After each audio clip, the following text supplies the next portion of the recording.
thank you everyone for joining us. I'm just gonna mention a couple quick things. Um, I do want to welcome everyone from wherever in the world that you are joining us. And I'm sorry that you can't see my video, but maybe it's a good thing. I'm just moderating, and really it's these gentlemen here that have been generous. So we're just going to introduce them. And first, I'm just going to just really welcome everyone, and thanks so much for the Universal Asian for inviting us all here to be part of this informative chat tonight. And we just want to let everyone know the Universal Asian is an open and safe online platform aiming to provide inspiration to Asian adoptees using their hashtag imported Asians, and supporting immigrated Asians using the hashtag hyphenated Asians, using that hashtag around the world. The Universal Asian strives to mainstream discussions on any and every topic. So really to contribute to those and facilitate those conversations, help make our community of Asian voices universally heard. It is our aim to bring people together. So please feel free to reach out to us if you would like to be interviewed, or if you think of another event that would fit really under the Universal Asian heading, or you want to share something of your own or collaborate on a future event, and you can reach out to Tara and the folks at the Universal Asian, and even us, and we'll send you to the right people. And with that, we're going to get started. And I just would like to ask each of you to introduce yourselves. And I'm just going to go in the order of the screen. I'm gonna have Tim. Maybe we'll go first, and then we'll pass it to Dae-won, and then to Gordon. All right. As he said, I'm Tim Thornton. I think my only purpose here is really that I have just recently applied for my restoration of Korean citizenship, and it was approved. Actually, I was sworn in on August 12th, so I'm now a dual citizen. I was sworn in at the embassy, a Korean embassy in Seattle. And apparently I do not have to go back to Seattle, Korea like I originally thought to do that. So they finished it all up, and I'm now waiting for my passport. That is great news, Tim. And where are you joining us from tonight? Olympia, Washington. It's about an hour south of Seattle. So we use the Seattle embassy. That's right. Oh, it's a beautiful area, Olympia. It's a beautiful town. All right. Thank you so much, Tim, for joining us. And then we're going to welcome Kim Dae-won. Thank you, Dae-won, for being here. Yes, hi. My name is Dae-won Kim, but that's my Korean identity as an adoptee. As we all know, we have two identities. I used to work as Secretary General at Global Overseas Adoptees Link in Korea. And during that time, I initiated also the campaign for dual citizenship. So I'm also a dual citizen since 2011. I'm joining from Switzerland, where I'm currently staying with my wife and family. Goodness. Yeah. All right. My name is Gordon Black. I'm Canadian. I lived in Korea for just a little over 20 years, and I was on an F4 visa for most of that time. I'm getting a bit of feedback. Yeah. Not sure why. Dae-won, maybe anyone not speaking, if we could mute, that way we don't have any feedback issues. Thank you, everyone. Yeah. So I lived in South Korea for just a little over 20 years on an F4 visa. I was also with Goal for about the same amount of time as Dae-won. And that's pretty much me. I also had, I think I was the first Korean adoptee to have a positive DNA test come back in 1999 between myself and my Korean family. That's just an extra tidbit. Nice to meet you all. All right, so great to have you all here, and thank you, Canada and Switzerland and Olympia, Washington, and I'm here in Arizona, in the Southwest, and we have so many people joining us from all over. Dae-won, did you want to start out with just sort of, giving people some maybe an entry point into the conversation and how into the topic? Yes, sure. Dual citizenship has been on my mind for a very long time. It actually started the thoughts about it when I was still like 10, 11. At that time, it was about identity for me, and personally, I felt like I was a Korean growing up in Switzerland, and the problem was always then, oh, you have a Korean passport or you're Korean, then you surely have a passport or something like that. And at that time, I didn't, of course. And that's one of the reasons why I wanted to become dual citizen.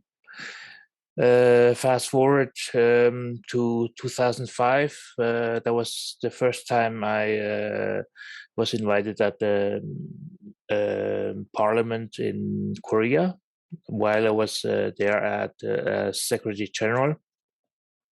And we had a list of things we wanted to achieve. And one of them was, of course, dual citizenship for Korean adoptees. And then in 2007, I initiated formally the campaign for dual citizenship. And the amazing part was that the day basically we sent out the press release, we were contacted by the Ministry of Justice. And they contacted us, wanted to talk about dual citizenship and so on, what our problems and difficulties were, and so on. And so we met. I met several times the person in charge of the dual citizenship, and at the Ministry of Justice. And at the same time, we launched also the campaign. We lobbied at the ministry, at the parliament, and met several members of the parliament in order to get them behind the law revision that we were asking, basically. And so we also had to participate in public hearings. There were two over a stretch of 2 or 3 years. And I always participated there as basically as a representative for the Korean adoptee community. And there were many points we had to discuss with the Minister of Justice. One of course was, for example, has the restoration of Korean citizenship, does it have to be mandatory? Could it be just an option, and so on? And of course, for the Korean adoptee community, I think it was important that we have a choice, because if it was suddenly mandatory, every adoptee would become a Korean citizen again. That's again against, like, I don't know, we never had a choice to become a Korean adoptee. And therefore, I think in regards to getting, restoring the Korean citizenship, we should have a choice in that mind. And so there were several discussions about it. We also had a law revision prepared for military service, because those adoptees who were adopted on their original family registry, if they restored the Korean citizenship on their original family registry, then they would have to serve in the military. And we launched also a law revision in that regards, but unfortunately that one didn't go through. And so after 3 years in 2010, basically the parliament passed the law revision, and the law went into effect on January 1st, 2011. And then in April, I was the first adoptee to get dual citizenship, basically. We were a group of 13 adoptees who were able to restore their Korean citizenship at that day. That's basically the story background and in a nutshell. Thank you so much, Dae-won. You know, and we're going to get back to in the question time. I think a lot of people will have some questions for you about that.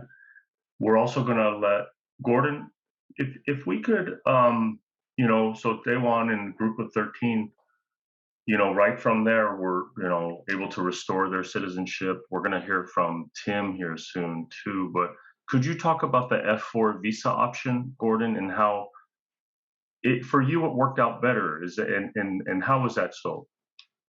Yeah, so I've contemplated getting citizenship.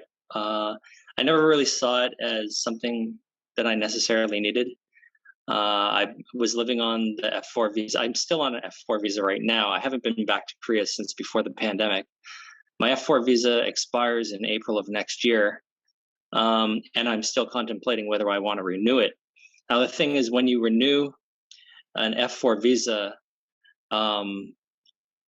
it started off as the F4 visa was only good for 2 years. Now they've extended it to 3 years. And I think from the Goal website, I took a look this morning. I think some people are using it up to 5 years now. So that's a really long period. And by the time you renew your visa, the requirements change. So when I got my F4 visa for the first time back in, I don't know, 2001, the requirements were a lot less. I saw also on the Goal website, they're looking for a criminal background check now, that kind of thing. But yeah, every time I renew, I don't need to go get my family registry from the adoption agency or the orphanage.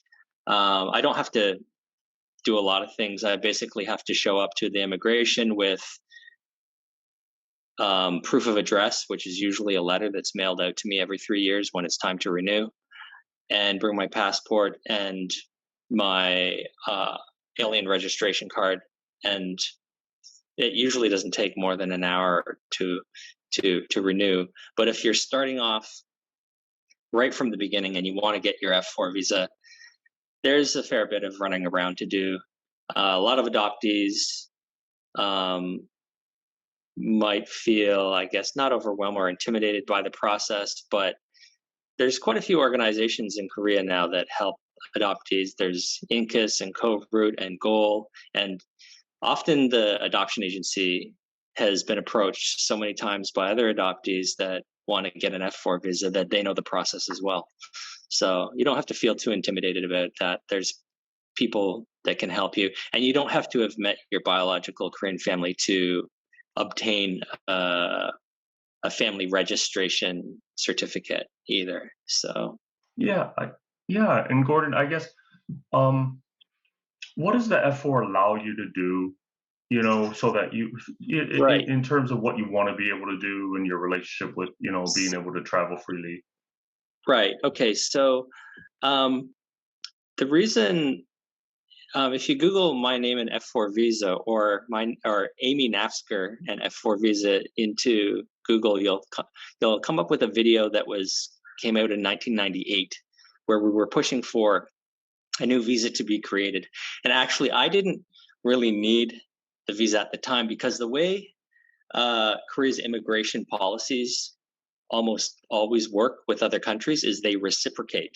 So 20 years ago, if you're an American, you want to go to Korea, you were able to get like a 1-month visa to enter. If you wanted to stay for a longer time, like a 3-month period, then you had to apply for an extension. But for Korean adoptees that wanted to live there for 1 or 2 or even like longer periods of time, they would have had to keep on having to leave the country and enter just to get a stamp in their passport. We used to call it the visa run.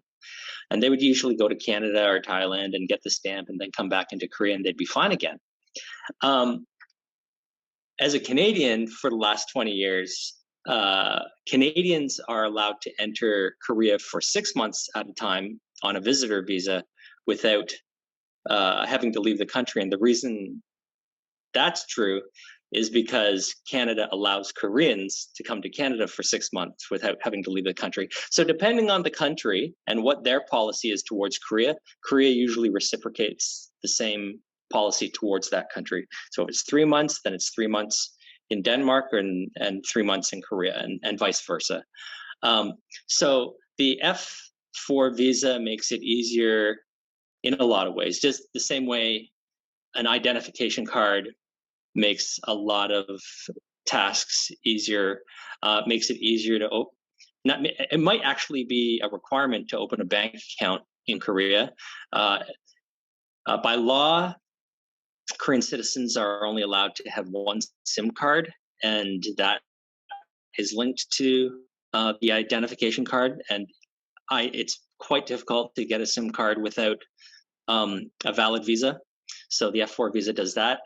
And if you've ever tried to do anything on any government website, on a Korean website, you usually need your ID number, which is on your registration card to enter into the website. Like almost every website requires that. So it makes living in Korea a lot easier than just being on like a tourist visa when you're in Korea.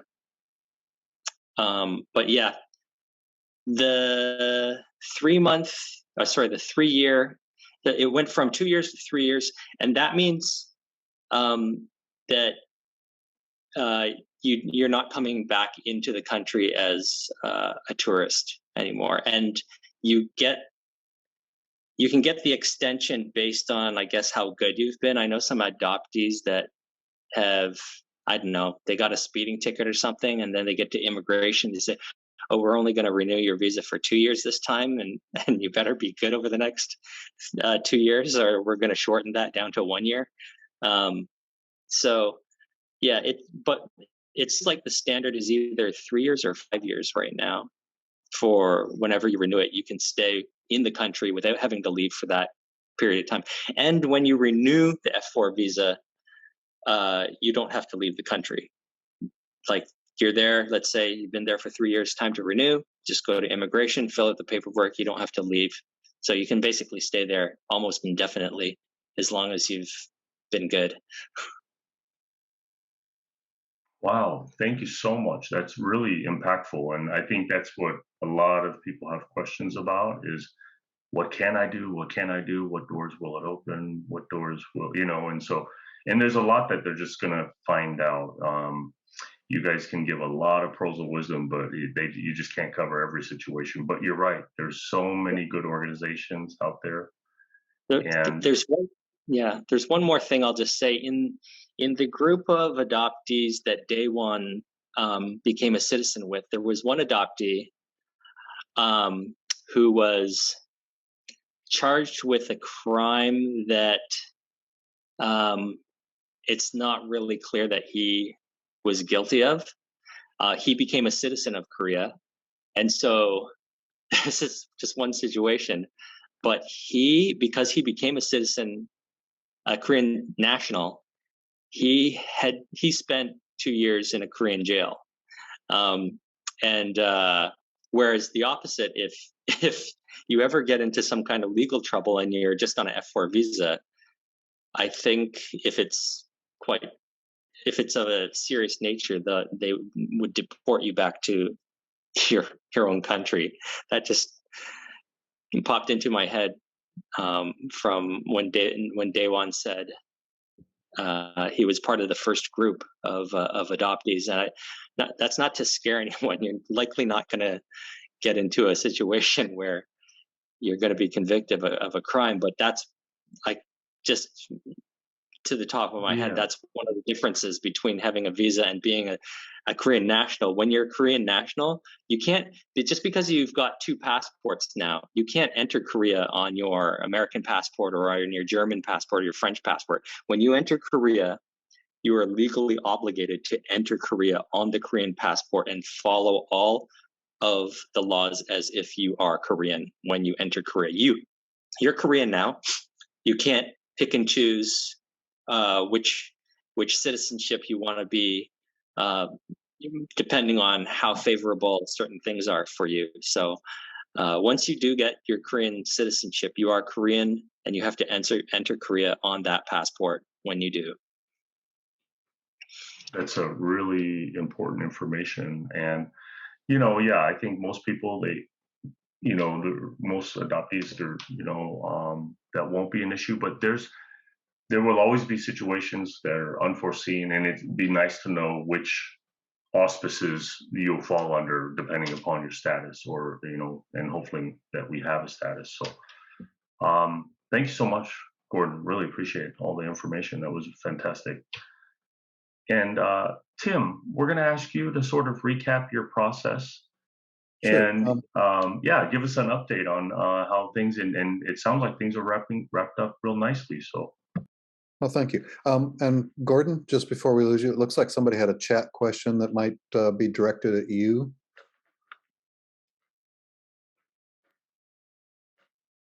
yeah, I'm going to read the question here, or Gordon, you can. I don't use Zoom very often, so I don't know where to find that question. I'm going to read the question out to you real quick here. There's a little chat box down at the bottom. Yeah. Okay. And you know what? Since this is to Gordon, let me just ask it. And it's from Kaomi. And hi, Kaomi. Hi, my friend. Hey, also, since to all the participants, I see 16 of us participating. Even though you may not have registered through the Eventbrite, you may have just got here through the Zoom link. Please, we encourage you to register through Eventbrite still, even after the fact, but because it gives the Universal Asian the permissions to, since we're recording this event and we'll be broadcasting it for the Universal Asian so as a future resource for other people. So we just want to make sure that you do go and register using the Eventbrite link. So Kaomi's question, Grant, if you leave Korea, aren't you supposed to update Republic of Korea to your new address? So many folks don't, but then to renew, you need a Korean address, she's asking. But now, insurance is mandatory for F4 holders. So how do you get an exemption from that if you need to state a Korean address? This area has been murky to me.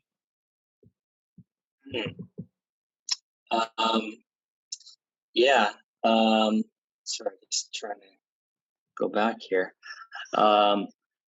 So I had been living in the same place for a long time, but it's kind of similar to the KYC. KYC stands for Know Your Customer. When you open a bank account, you usually have to provide some kind of utility bill, like a water bill or an electricity bill. When you go to renew your F4 visa, if for some reason the letter they've mailed to you, to your address in Korea, has gotten lost, they will sometimes accept a utility bill that's in your name as proof of address. Otherwise, you have to provide the lease contract you have with the owner of the place you're renting, and take that to immigration. If you don't have a permanent address in Korea after you've left, I think technically you're not supposed to have the visa any longer. You have to have proof of address where you're living. Now, I'm actually in the Philippines right now. I left just before the pandemic and got kind of stranded here. I only recently left the Philippines to get vaccinated, and now I'm back.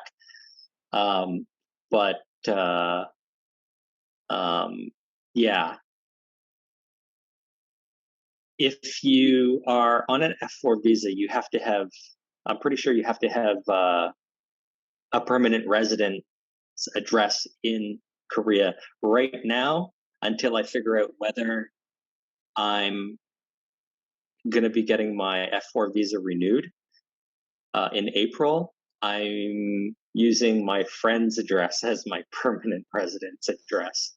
So you're not really supposed to do that, but that's what I'm doing right now.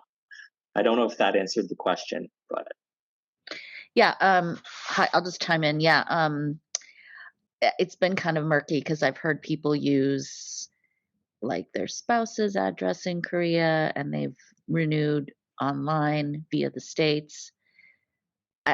I guess there's different ways to do it. I never renewed and I did let mine expire. But now I've heard that F4 visas require you to pay into the national health insurance. But yeah. I've heard that people are getting exemptions from that if they can prove they're not in Korea. So it's all kind of like, but if it's a residency visa, I'm not sure how that works. Yeah. So there's a couple things. Korea is really on top of their game when it comes to insurance. I was paying into the national health insurance for a while, and they've figured out, they actually track when you come into and leave the country. So if you've been paying into the national health insurance and you've been gone for more than, I believe it's 200 days out of the year, that will trigger something in their system, and they'll actually refund you, send back to your bank account like a prorated amount for the amount of insurance you've paid. Like, I had money come into my bank account. It was from the Korean government. I was like, what the heck is this for? And they had refunded me because they figured out I hadn't even been in Korea for that period. I had spent so much. This is after the pandemic hit.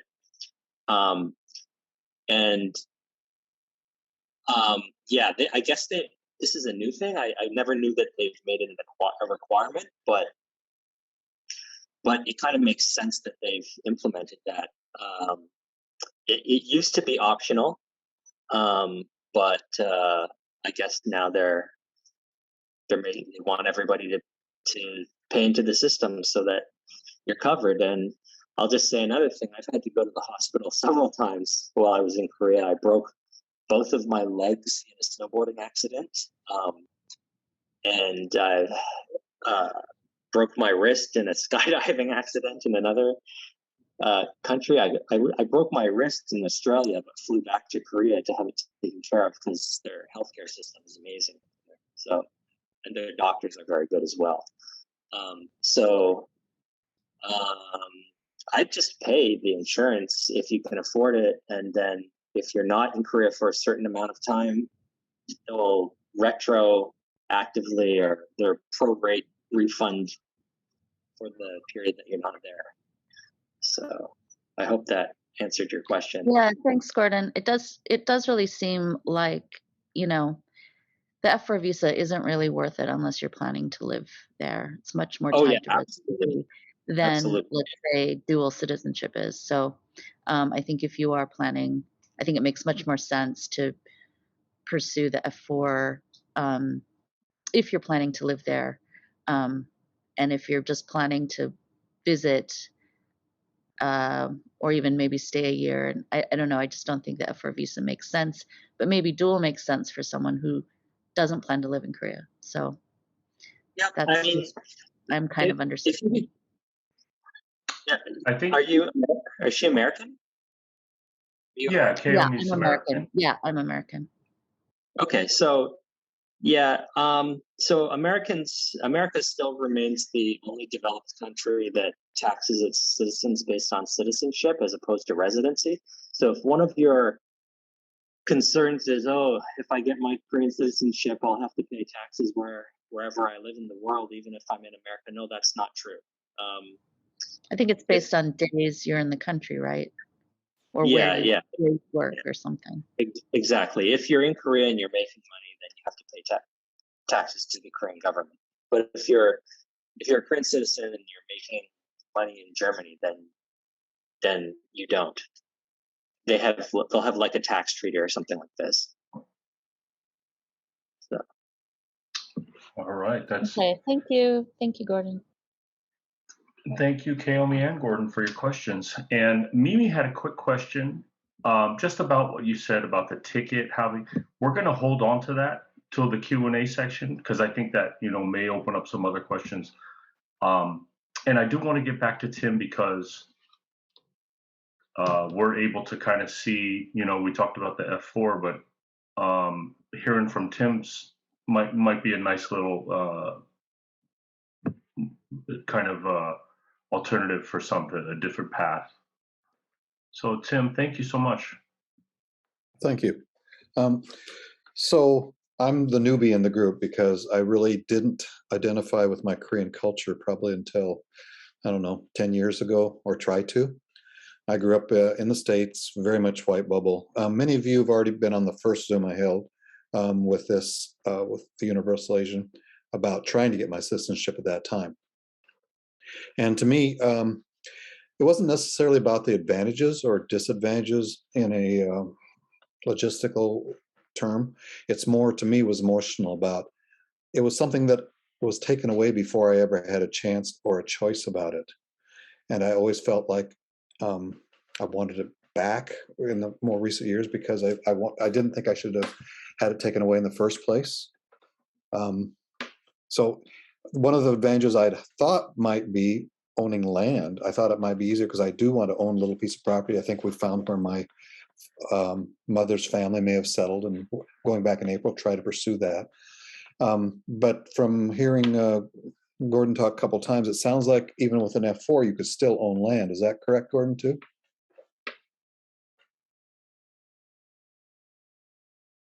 Yeah, I actually don't know. I've never tried to purchase land in Korea. I really don't know what the rules are around that. One thing I was gonna ask Dae-won later about that, because Kelly, they had asked a really important question about that. Kelly had. So we're gonna get to that towards the end, like about land ownership and what are some of the possibilities, and because I'm very curious about that too. Yeah. So we'll shelve that until the end. We'll park it like that question about the land. James, I think that if you're a citizen, you're going to be eligible for like Korean bank loans and things that foreign nationals don't have access to. So I think if you're talking about real estate, that would be one benefit of citizenship if you're planning to buy there. Yes. Gotcha. And my family looks like settled in Cheongju. And my friend who's helped me through all this process, Martin, is going to be here in a couple of days. He's coming over from Korea, stay with us for a couple of weeks. He does works with SPS South Puget Sound Community College, bringing students back and forth. So he's over here for some of that. But he helped me through a lot of this, and we talked about Cheongju, and he said Cheongju actually was having some kind of program where they would give people free housing or almost no cost housing for up to 7 years to get people to move back into the country, because people were moving into the city and they were trying to give incentives, buying houses, fixing up the houses, and Korean citizens could basically move back to the country, and they would try to basically give them almost free rent while they found somewhere they wanted to live later. So that's kind of intriguing also. But again, I was when I became a dual citizen, it was not with the intention of moving back to Korea. It was just a restoring of the birthright, I guess the best way to put it. And I may never live there, but I do want to go back and visit several times. For those who might be new this time, on the previous one, we had links to all the forms that you could get from the embassy for downloading. And I'd also added the links that Martin helped me. He had taken all the forms and translated the Korean questions into English. and we put out those forms so people could at least know the questions they were asking, to go take them somewhere to somebody to have them translated, and then provide all the supporting document that was requested in there. But it all had to be translated back to Korean, of course, and submitted to the embassy in Korean, everything. Like I said, and I gave away earlier, it was August 12th, I became a Korean citizen again. And that was myself and one other lady, I think her name was Ms. Nam, went up there, and it was quite a nice emotional ceremony for me. And then, like I said, I think it might take 6 months or more still to get my passport, because apparently that takes longer than it did to get the citizenship. And that's kind of where I'm at now. Somebody asked where to get those translated documents, and Tim, being in Seattle, actually, his consulate has done a better job than most Korean consulates. I'm from Toronto, and the Toronto Korean consulate didn't even know that Korean adoptees were eligible for citizenship. So if you're looking for translated documentation, you can find it on the consulate website in Seattle. You can't find it on the consulate website for Toronto, the Korean consulate in Toronto. But Now, all of those translated documents are on Seattle's. I have to go back and look, because when I originally got them, they were only in Korean. So Martin had translated all those to English for me, and I have Google documents I've shared everybody, and I just have links that they can go and see those and print them. But I'll go back and take a look. I didn't know they had them translated all out for the forms now. Thank you. Yeah, I was in Seattle to get, I actually flew to Seattle for my vaccination shot. And, I know. Terrible. And I was in Wyoming, of course. When you landed there, I was in Wyoming. Yeah. But I ended up having to go to the Korean consulate while I was there for some other issues. And while I was going through their website, I found the English documents, the translated forms on the Washington or the Seattle's Korean consulate webpage. So they are there. And that doesn't mean that it's going to be available on every state's website, but if you need the documents, they're on Washington's. I think you're right, but they're probably the same documents. So if you go to the Seattle website, you can at least get that, and then use that to help you fill out the forms for whatever embassy you're going to use. So thank you. Yeah, it sounds like there was some Google Docs links for that. I wonder if they're in, because I know that they save those those events, Tim. I wonder if we're able to track them down on the Universal Asian website as well. Correct. I sent all those to Tara, and I could actually, and she was going to send them on to the people that were in the first meeting. I don't know if there's a better way to do it. I could cut and paste them into, I don't know what, a chat here or what? I think that's great. I mean, if you have a link, I think Rebecca would really appreciate that. And her email is displayed here. So if you just wanted to send her an email just with that link, but I just want to make sure she gets access to that, or, or we track it down. I'm sure that it's probably connected with something we could probably track it down on the TUA website, but if someone has something faster. Okay. And also we're kind of winding it down, but I want to make sure that the participants, anyone with any questions, it's a big topic, probably the F4 in itself is a big topic. I can see Gordon, there's a whole world of experience that I can see that he's been sharing with us. The question, I do want to ask that question on behalf of Kelly, though. Oh, you know what? Even before that, Gordon, I have that question. Remember when you said that if you were to get a traffic ticket, or maybe have some kind of criminal, interaction, with law enforcement. Now, what Mimi's question was, if you're on an F4 visa, if that happens in your home, your country, so to speak, for you in Canada, for me in America, for Dae-won, if he has something running in his home, or if it happens in Korea, or it could be so awful, it could be vice versa. You just have to be a good person. They just have to really keep an eye on us to make sure we're. Yeah, And that was actually the voice of experience. When I Yeah. arrived in Korea the first time I went to Korea was in 1997, and then I went back. I basically went back in 98 and 99 for a shorter time. But it was kind of like the wild west of Asia back then. There was dirt roads and stuff, and nobody was wearing a helmet when they wore a scooter. And it's changed. They're a very modern city with rules and things you have to follow. I was driving a scooter in Korea without a license for about 10 years because they didn't require one for any scooter under 50 cc, which is just like just a bit more powerful than a bicycle, right? But if you want to ride a scooter that's 125 cc or more, or 100 cc or more, then you need a different one. And then I think 500 cc and up, you need a different license as well. I got pulled over, stop check, and they told me you need a license to ride what you're driving. Went to the police station, hung out there for 3 hours.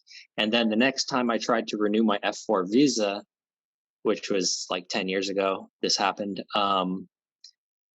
They said, okay, we're not only going to renew your visa for 2 years instead of 3 years this time. Don't break any more rules and you'll be good. And then the last time it was fine. The last time I renewed my visa, I got the full 3 years. But yeah, that's what happened. Okay, great. Thanks for, well, not great. That's I guess it could have been worse too. But yeah, it did. I've got my motorcycle license in South Korea now, so I can ride anything over there. And I'll tell you what, if you're brave enough to ride a motorcycle in South Korea, you could probably do anything in this whole world. I tell you. We're also going to get to Kelly's question. They had a question, and I just want to open it up to any of the participants that may have any insight into this, and maybe Dae-won first. Kelly had a question about being able to own land, and I'm going to scroll up to the question. Yeah, can anyone talk about land ownership benefits or challenges for citizenship holders or F4 visa holders, etc.? For the future, I'm looking to own or steward land to grow vegetables in a small farm for Korean adoptees, and that sounds amazing. So yeah, let's see what we can do to help them answer their question. Thank you, Kelly, for your question.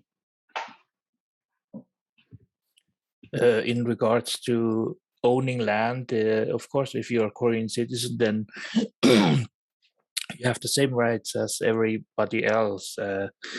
I'm not sure about the F4 though.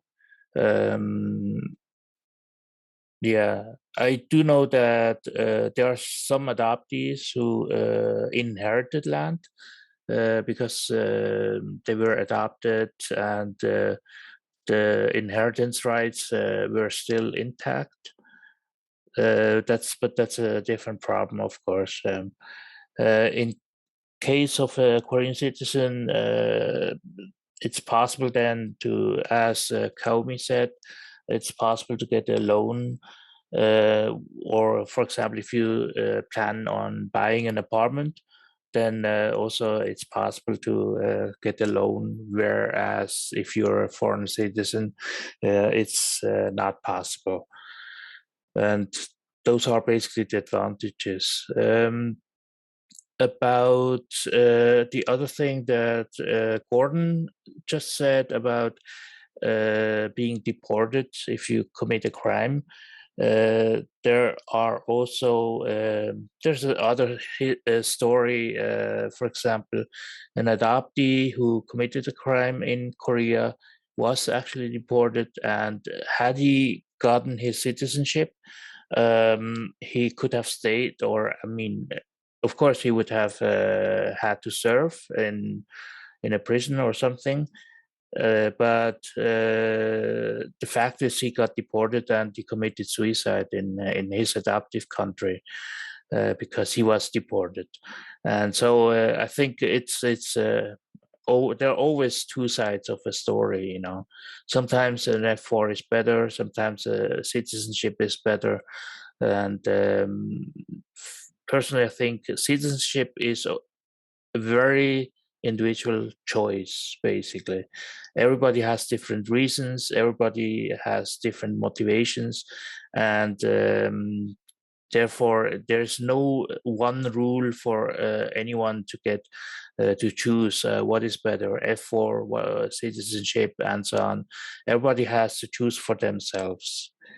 But in order to get more information out there, I also created an information platform on Facebook, or I'm preparing to such a platform, because it's important that so much information is out there, much information that is wrong, and some information that is just, and of course, we know it's Korea. It's in sometimes there are laws, and there's always a workaround and so on. But as Gordon said, Korea has become more and more stricter with laws and so on, and therefore, that's one important thing to keep in mind. All right, thank you, Dae-won, so much, and thank you for everything you've done for our community and for us adoptees, and for sort of blazing the trail, working in leadership positions for so many years. We all really want to thank you for bringing all that passion and love for this community here tonight, and to give us some great information. Thank you so much, Dae-won. Thanks for having me. And Nayli had a question too, Dae-won, and Tim may have answered it, but I wonder if maybe any of the participants. Nayli asks, question for Dae-won: what are some requirements for getting Korean citizenship, such as proficiency in speaking Korean or working at a particular job? Like, do you have to be employed to even consider citizenship? Tim added that he got his citizenship without speaking or working or living there. So, so maybe we'll look at that question before we go to Kelly's next question.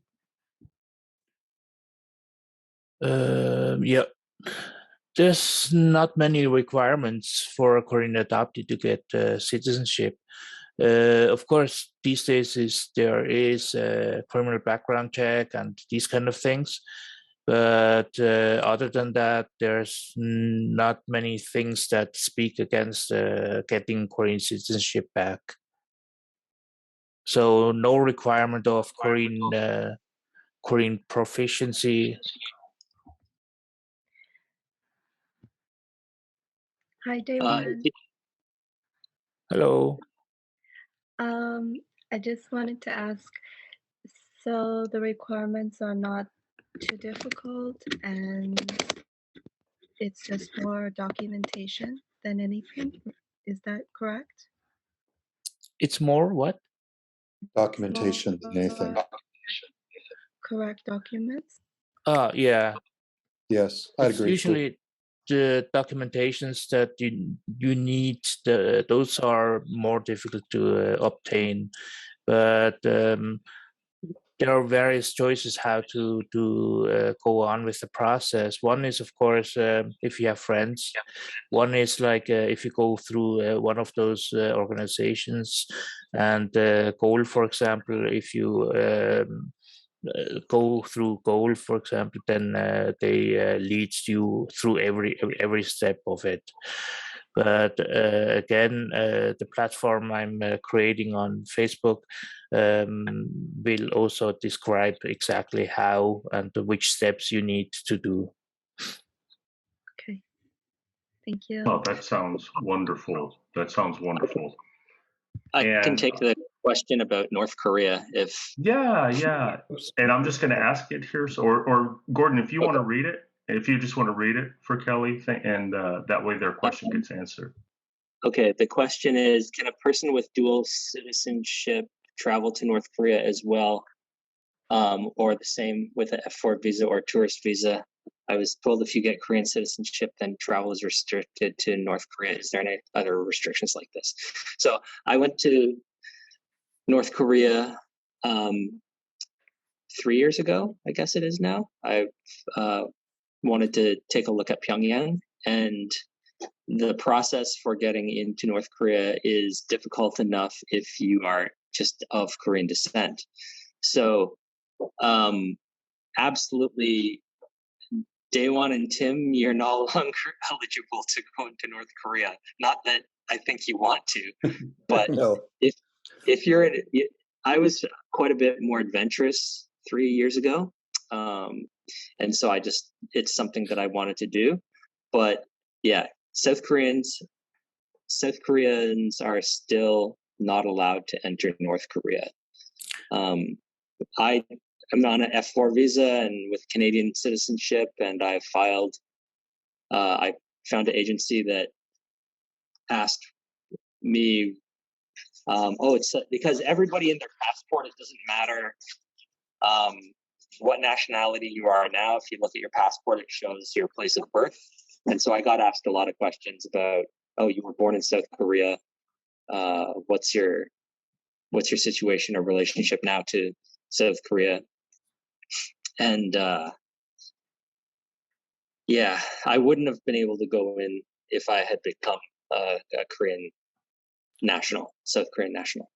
Yeah, there's always the way that you have to apply for permission at the Ministry of Security. And of course, as a regular citizen, you will not get a permission to do so. But officially, of course, there's this way. And the other question, if you enter on a US passport, you would still, how do you call that?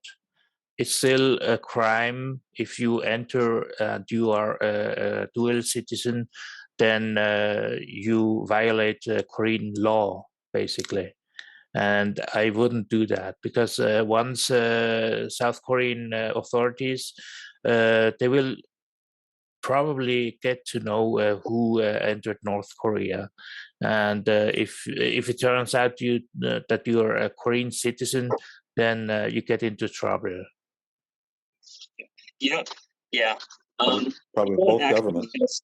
Yeah, you don't actually get a stamp in your passport when you enter North Korea. They give you a piece of paper, which is your visa to enter. And when you leave the country, they take the visa from you. And so your passport will be clean from a North Korean passport stamp. Yeah. But that doesn't mean, right. Yeah, that doesn't mean they don't know. I think I actually called Dae-won in Switzerland from North Korea because it was the cheapest country to call from North Korea. Yeah. Yeah. So anyway. That's a great story, Gordon. And that's a great question. Thank you so much for asking that, because these are the kind of things that I wouldn't think of until I was around a group of people that, have these brilliant questions coming up. So, yeah, if you want to go to North Korea, then hold off on the citizenship route, any chance, and there are people that want to go to North Korea just for whatever reason. It doesn't necessarily mean that they just want to go, be part of the regime. It's fascinating. Yeah, absolutely. From a historical, point of view. Yeah. Here's another question. I'm just getting catch up in the questions. How's everybody doing? We're getting towards the end, but Tara says normally she, can go an hour and a half, but I think things are winding down pretty well. I'm doing okay. Right. If everybody else is good. All right. I have to run, but it was nice meeting you all, and thanks for holding this. Oh, thank you so much, Gordon, for just bringing your expertise and your openness. And you know what? And if people have questions, and maybe they may have had that they think of later, can they reach you on Instagram or on social media or they somehow? Can just fire me. They can fire me an email. My email address is gordonb@gmail.com. My last name is Black, so it's just gordonb@gmail.com. That's it. And I don't know what my Instagram thing is. because I'm not on there that much. But yeah, feel free if you have extra questions you want to ask. No problem. Okay, great. And thank Hey, you so much, Gordon. Good And to see you have again, a good Gordon. rest of the night and a good rest of your weekend. Thank you. All right, Okay. take care. Glad to see you're looking so good. See ya. Thanks. All right, take care. You too. Bye. All right, that's great. We got Gordon's contact info. So if anyone has any questions, and I'm sure that's always the way. The second we hit power off is when, oh, I forgot to ask this question, right? That's how I am anyway. I was going to add one thing if we had. Oh, sorry. Go ahead. We have plenty of time. Tim, go ahead. Oh, I was just going to add, when we talked about the paperwork, that's mostly paperwork when you go to get your citizenship. Mine, as an example, I had to do the 3 pages that needed to be translated. My supporting documentation was about 11 pages, I think. And then there's another half a dozen pages more that I had to do for the passport that had going. I did not have to do the background check, and that is because I was of a certain age, and the embassy site tells you what years and everything you have to worry about. So I was of a certain age of adoptee that I did not need a background check. So that has, a couple people I know that were younger did need that, and it held them up quite a bit to get that. All right, great, thank you. And Dae-won and Tim, how long, let's say, for the average person, how long are they finding the process to take if they wanted to restore their citizenship and have dual citizenship? Mine took about 6 months, 5 to 6 months. There was about 2 months in there. They needed some supporting documentation that I didn't return it because my friend that was doing all the translation was having some things going on at home, and I did not want to ask him to do those couple more. So I kind of held off a little while, and then later he whipped them right out when he found out I needed them. So I'd say the total process without that couple month delay was about 6 months, because it took me about 8 months from beginning to end. And then again, like I said, I've heard it'll take 6 months to a year to get my passport, and I'm 3-4 months into that. I'm still waiting. Okay, great. That gives us a great picture of it. And Dae-won, first of all, I might just let you close it out. Last comment. Does any of our participants, anyone have any questions? Oh. Yeah. Komi has a question. Yeah. Oh yeah, I had a question, James. Sorry, I don't know if you can see that. I did see it. Yeah, go ahead, Komi. Okay. Yeah. So I think Dae-won answered my question, but I was asking Tim if he had heard of other adoptees who have regained their citizenship from outside Korea recently without having to fulfill the residency requirement, or having lived there for a time while you're waiting for the processing. And then secondly, maybe Dae-won would know if there's a sense that this is because of the pandemic and that it may revert back to, over in some time, it may revert back to the former process where you did have to be in country waiting for the processing. The thing is, since 2018, there has been a new law revision which allows also diplomatic institutions like the embassies and consulates to also process applications for restoration of Korean citizenship. That means every country that has a Korean embassy or consulate could possibly, it's possible there to apply. The question is only if they process it or not, because every embassy is different. And that means also that it has nothing to do with the pandemic. The only thing that has changed with the pandemic is that usually after you restored your citizenship, you have to travel to Korea within 1 year in order to get your passport and all the other documentation. But as Tim said, because of the pandemic, he didn't have to travel to Korea. Does that Okay, answer? that's helpful. So it sounds like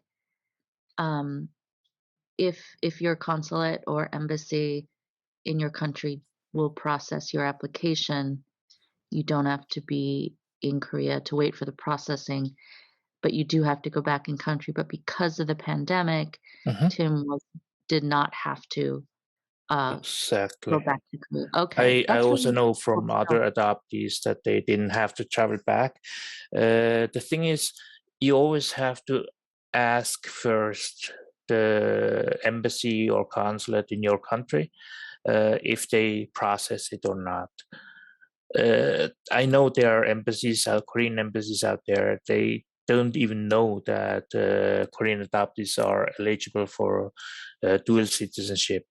And of course, those that probably don't accept applications, but there are more and more embassies and consulates who actually accept those applications. While we are here, one of the things as dual citizens, the difficulties you have is to travel. When you go to Korea, you leave the US, for example, for Tim, for example, he has to leave on the US passport, which means he has to book the flight in his name. The law in Korea says you have to enter Korea on your Korean passport, which means basically when you get to immigration, you have to show your Korean passport. Now, that's sometimes a little bit difficult because, for example, if you check in at the airport and you encounter someone who has never met a Korean adoptee or he's a dual citizen, then they always ask, how do you enter the country without a visa? And then, of course, you have to show both passports. And then, of course, most of the people, they're like stunned because there are two different names on the passport. And I remember the first time they didn't even wanted me to let me board the plane because they held me up for about an hour. So because they were afraid I would not be able to enter the country and so on. And they were confused about the two identities and so on. But the more important thing to know is because of us Korean adoptees getting back Korean citizenship, Korean immigration had to change their immigration system so that our information is actually added to the system, which means if you show your Korean passport, they automatically know you're a dual citizen and which other passport you have.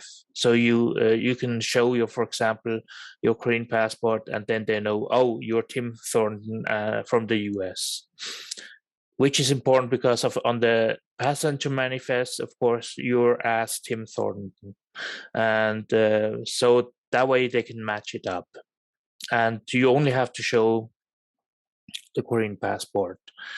So Korea went through much work actually to adapt the system to us because we are in a unique position, of course, and but it's still possible that there are at the airport gate agents who do not know the law, and so you may run into problems.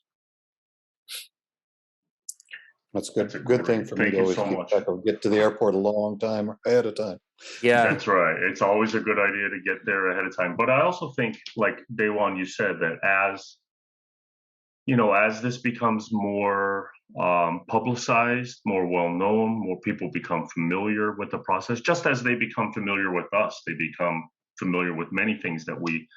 So I just think it's wonderful, all the adoptees in this chat, and everybody out there doing just what you need to do what you want to do. And I just really thank you Also, I really want to do a huge shout out to the Universal Asian for hosting this chat.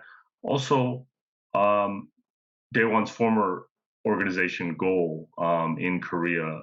We would really recommend that if you have a lot of questions and you're planning to travel or you're planning some kind of big move or your personal choice, really definitely reach out to Goal, with those boots on the ground. And they've been in the ground, and Kim Dae-won's been there, part of that for a long time. And what I love about Goal is it is adoptee led, and there's a lot of good organizations out there, but that makes a world of difference. And let's also watch out for each other. If we hear anyone that has some needs and you say, hey, you know what, they would really benefit from Dae-won's, Facebook page, or they need to talk to Gordon, or Tim could help this person. Let's look out for each other and send the help each other's way. Anyone have any questions before we let you go on with your Saturday nights? I think that's a resounding vote for get on with Saturday night, right? Okay. Sounds good. All right. Dae-won, thank you so much. Tim, thank you. And we thank Gordon as well. And to all the beautiful faces, all your names, I see you, and thank you so much. And we're going to let you go. And until the next time. Right. Everybody have a good evening, or a good morning, or a good day. That's right. That's right. And on behalf of the Universal Asian and Tara and all the editors and contributors there, we say thank you and good night, everybody.